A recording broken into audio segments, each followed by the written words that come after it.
In this series of videos, we're going to talk about quadratics, and we are going to solve them by a variety of ways.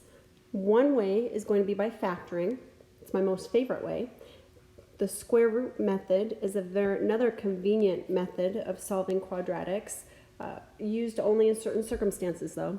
Completing the square is another unique way of solving quadratics. Again, in certain circumstances that works out rather nicely. And then there's the quadratic formula. Now the quadratic formula will always work. However, it's not the most efficient way to solve quadratics. So let's get started.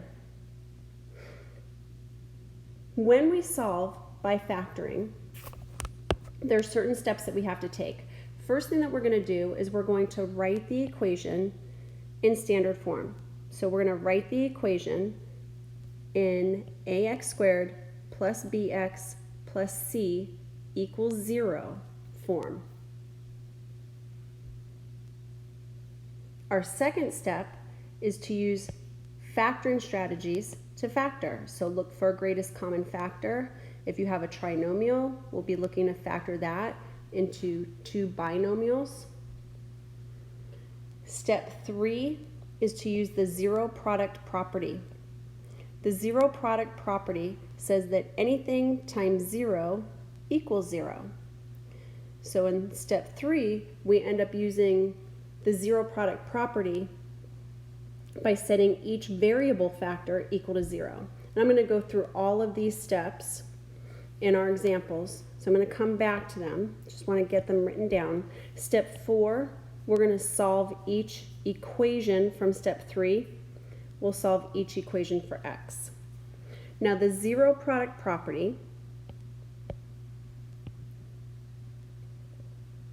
is a very useful tool that you use throughout algebra, and not just with quadratics, but we can solve polynomial equations using the zero product property as well. So here we are with a quadratic equation. Quadratic equation is when you have an x squared, so your highest degree is a 2. So here we have in our first example, x squared plus 16 equals 10x. My first step says to set the equation equal to 0. So I'll subtract 10x from both sides. So I have x squared minus 10x plus 16 equals 0. And now I'm going to try to factor. So I'm going to take x squared minus 10x plus 16, and I'm going to try to factor that into two binomials. So x times x gets me to x squared, and then I'm looking for factors of 16.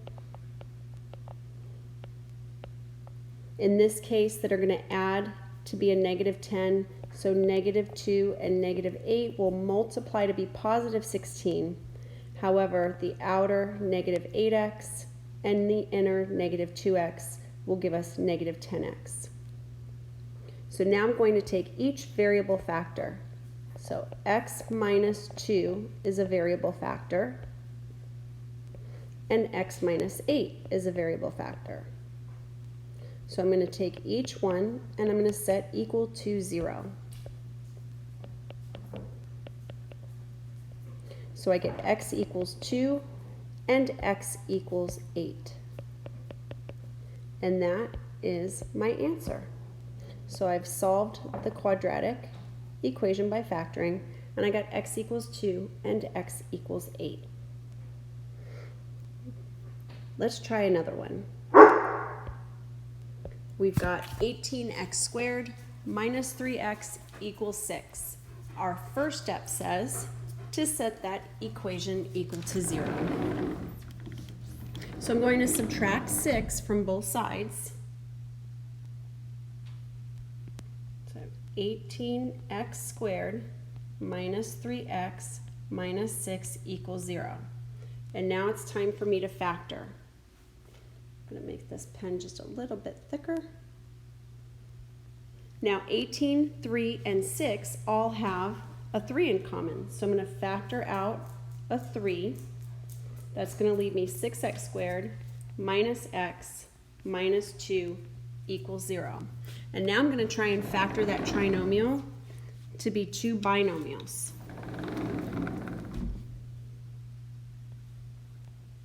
So we'll try 2x and 3x.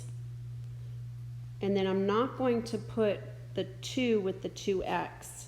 I'm going to put the 2 with the 3x, because if I put the 2 with the 2x, then that means that there's another common factor that I missed, and we know that we got the greatest common factor of 3 out. So let's see, I need a negative x, so we'll make negative 4x, positive 3x, that's negative x, so that works.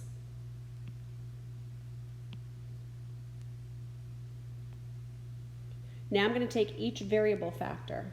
I love this. So now I'm going to take each variable factor. One of the variable factors is 2x plus 1, and the other variable factor is 3x minus 2. 3 is not a variable factor. So I'm going to take these variable factors, set them equal to 0. So I get x equals 2/3. And let's do the next one. I want to keep this nice and color-coded. 2x plus 1 equals 0. X equals negative 1/2. And now I can box my answer. There are my two answers. And I thought that that was a beautiful, perfect box right there. And it wasn't. There we go. Okay, in the next video, we're going to come back and we're going to do 2 more factoring problems that look a little bit different than the ones we just did.